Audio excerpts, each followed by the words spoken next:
महाराष्ट्र के बाद अब मध्य प्रदेश भी पेपर लीक के खिलाफ कड़े कानून लाने की तैयारी में है। मध्य प्रदेश के मुख्यमंत्री मोहन यादव ने कल एनडीटीवी के मध्य प्रदेश कॉन्क्लेव में यह ऐलान किया। उन्होंने कहा कि पेपर लीक रोकने के लिए कई उपाय किए जाएंगे। एक नया कानून लाने की तैयारी है जिसमें 10 साल की सजा और 1 करोड़ तक का जुर्माना होगा और साथ ही इसे गैर अपराध जमानती अपराध की श्रेणी में रखा जाएगा।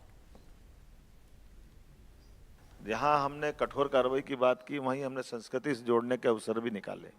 जैसे हमारे अपने कुलपतियों के लिए बहुत सुंदर नाम अतीत के काल का नालंदा, विक्रमशिला, तक्षशिला, हमारे यहाँ तो उज्जैन का सांदीपनि आश्रम, हजारों साल से भारत की कुलगुरु की परंपरा रही, कुलपतियों की परंपरा हमारे यहाँ नहीं है। ये नाम नया है और ये कुलपति या इस टाइप के जो शब्द होते हैं, ये इनके पीछे की जो ध्वनि आती है वो ध्वनि अधिष्ठाता की आती है, हुक्मरान की आती, प्रशासक की आती।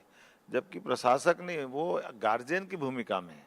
उनसे आत्मीयता झलकना चाहिए, उसमें आत्मीयता के साथ स्नेह निकलना चाहिए। इसलिए हमने कुलगुरु करके कुलपतियों का नामकरण करने का प्रस्ताव किया है। मुझे इस बात की प्रसन्नता कि आज ही विधानसभा में विधेयक हमने रखा था और पारित हुआ है। तो हमारे विश्वविद्यालय में कुलगुरु करके अब हम उनको जानेंगे और हमने कहा कि ये गुरु पूर्णिमा जो आने वाली है, इस गुरु पूर्णिमा का अवसर पर स्कूल और कॉलेज विभाग मिलकर के इसी बात को आगे बढ़ाते हुए हमारी गुरु शिष्य परंपरा को पुनर्स्थापित करने का प्रयास करेंगे।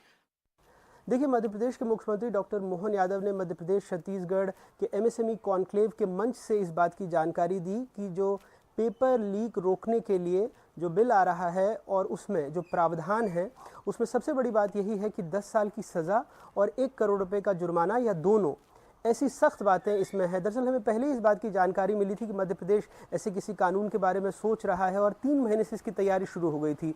शुरू में तय ये हुआ था कि बोर्ड परीक्षाएं और इस तरह के जो पाठ्यक्रम हैं उसको इसके दायरे में लाया जाएगा, लेकिन जैसे ही नीट पेपर लीक को लेकर हंगामा मचा तो तमाम तकनीकी पाठ्यक्रम या व्यावसायिक पाठ्यक्रम जो हैं उसको इसके दायरे में लाने की बात कही गई। और अब मध्य प्रदेश के मुख्यमंत्री ने खुद इस बात को स्वीकार किया है कि सरकार ने इसमें 10 साल की सज़ा, 1 करोड़ रुपए के जुर्माने का प्रावधान रखा और ऐसे कई और इसमें सख्त प्रावधान किए गए हैं। सरकार की कोशिश यही है कि जो मानसून सत्र है उसी में इसको पास करा लिया जाए और नहीं तो फिर अध्यादेश के जरिए, ऑर्डिनेंस के जरिए इस कानून पर आगे बढ़ा जाएगा। जो मोटा मोटी इसमें बातें हैं, जैसा हमने पहले भी बताया कि 10 साल की सज़ा, 1 करोड़ रुपए के जुर्माने का प्रावधान है। जिस एजेंसी ने परीक्षा कराई और अगर उसे पेपर लीक के बारे में पता लगा और इसके बाद भी उसने सूचित नहीं किया तो उसकी संपत्ति को जब्त किए जाने का भी प्रावधान है। और ये पूरा जो मामला होगा ये गैर जमानती होगा, यानी इसमें ज़मानत मिलना मुश्किल होगा और साथ ही साथ एक डीएसपी या एडिशनल कमिश्नर के स्तर का अधिकारी ही इस पूरे मामले की जांच करेगा।